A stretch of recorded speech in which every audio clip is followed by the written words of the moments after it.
SEO still matters, and I don't think anyone's going to stick around this video very long. The watch time is going to be abysmal, okay? But I want to run through the whole list, and I'm going to put this whole list down in the description too, so you can copy paste if you want to. Just had another person tell me that they're spending $500 with somebody to provide them with a website and SEO. And when pressed for SEO, they can read a list of things that are the SEO companies going to provide on a monthly basis. But the feeling I get is that most people don't really have a clue what they're paying for. I recently had a sub, US-based sub, and what I saw from them is that we were losing ground instead of gaining. So we would lose position for, let's say, 90 keywords, 90, okay?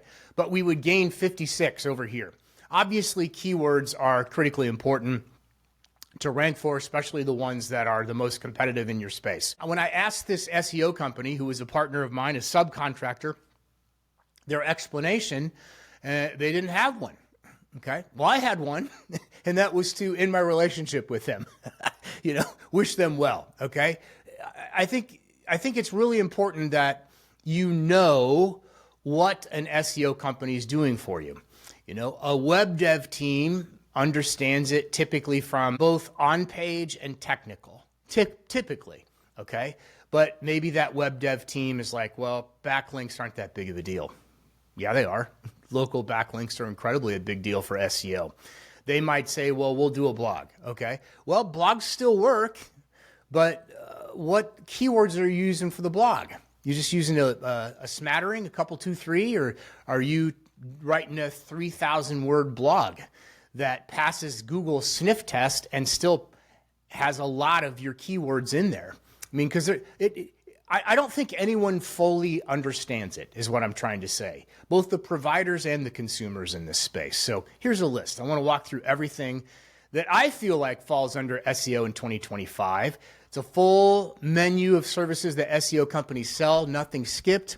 First of all, strategy and discovery. SEO usually begins with audits, technical, on-page, and off-page. That's the 3 types of SEO, by the way, okay?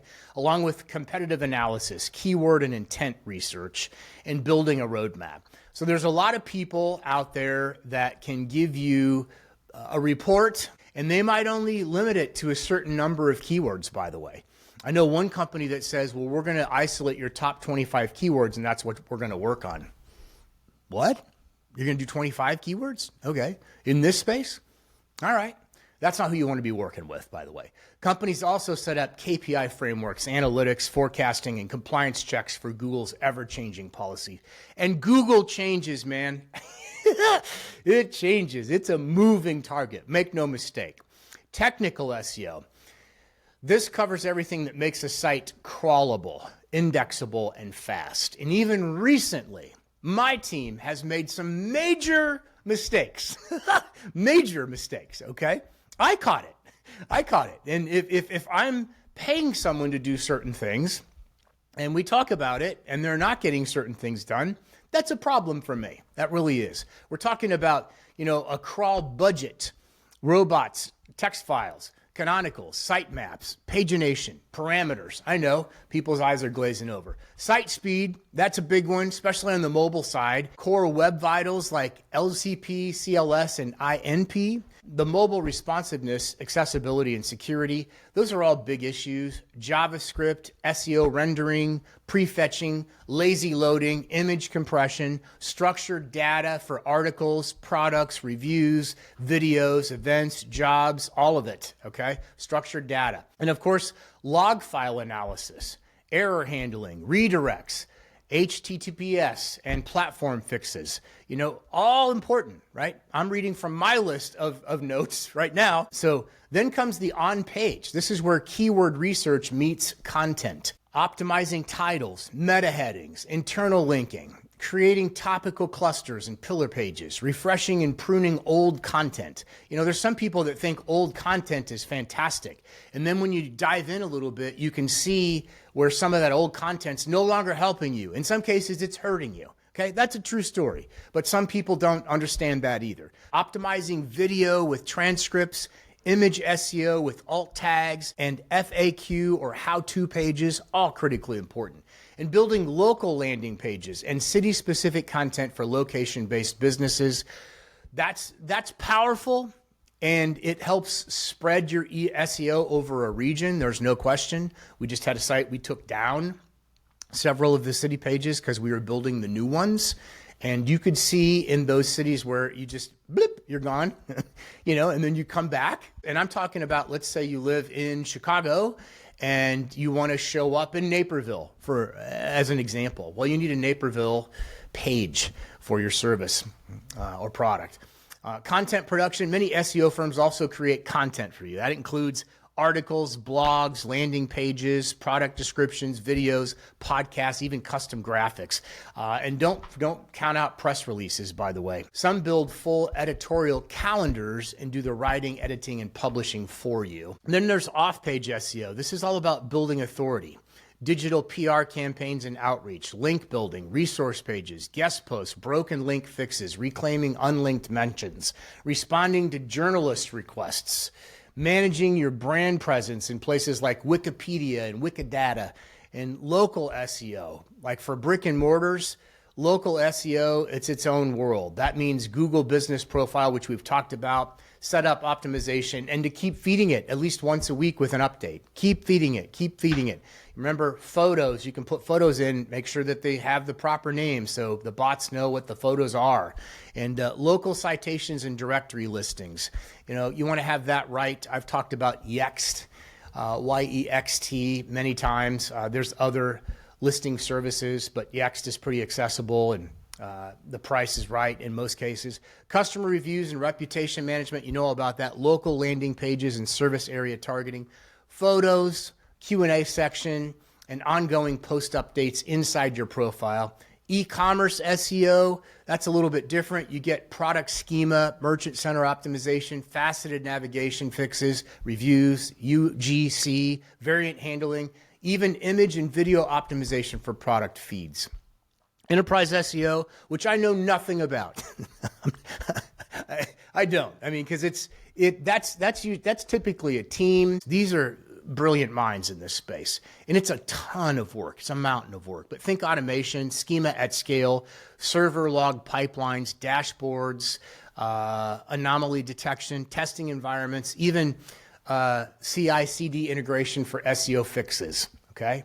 And then for publishers, you've got Google News, schema for articles, live blogs, even web stories. For global companies, you've got localization, translation, and geo-targeting strategies. And then don't forget the App Store, okay? YouTube SEO, podcast SEO, and even marketplace SEO for Amazon or Etsy. So SEO is, I mean, it's so much bigger than most people even realize, including me.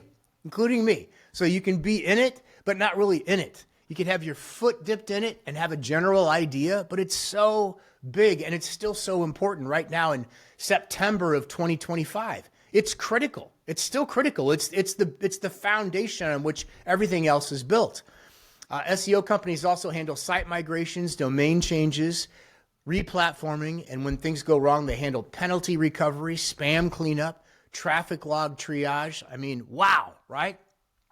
A lot of firms also bundle in conversion rate optimization, which, that should be something that if you're paying a high dollar for an SEO firm, they should be helping you with conversions and things like A/B testing, heat maps. Heat maps is something that I really like to have for my clients, and just recently got into some really high level heat maps where you can see exactly how you're ranking. Like a 1 through 10, green versus red. Okay. I mean, it's pretty cool stuff. And funnel improvements, plus analytics dashboards, training workshops, and executive reporting. And a lot of this work that you do is feeding the AI and answer engine optimization. Okay. And that's where everything's heading. Google has AI overviews in AI mode right now. Bing has Copilot, Perplexity, ChatGPT, and others all pull content into their answers. Well, they have to have a place to pull the content from, right? So that's why the SEO still is critically important, and it's not just one thing or 5 things. It's A lot of things like spokes in a bicycle wheel. SEO companies sell answer engine optimization, content designed to be cited by AI with fact sheets, Q&A pages, comparisons, and original data that large language models can trust. You know, that's what ChatGPT is. It's a large language model. So there are some gray areas. Some agencies still push gray hat or black hat tactics. That might mean guaranteed rankings, which if someone's guaranteeing a ranking, run the other direction. PBN links, fake traffic, spammy schema. Some of this stuff can work short term, but they almost always backfire. So from audits to AI overviews, from local reviews to log file analysis, that is the complete scope of SEO in 2025 from my pea-brain. If someone tries to sell you SEO, now you have a little bit more of an idea what's on the menu, and you can go ahead and I'll put this list that I came up with in the description so you have that as well. If you are an SEO professional or you handle your own SEO and you swear by certain tactics and you truly want to help others, go ahead and put it in the comments. Love to hear what you have. Because I don't think SEO is one thing. I think it's a culmination of 1,000 little micro actions. I really do.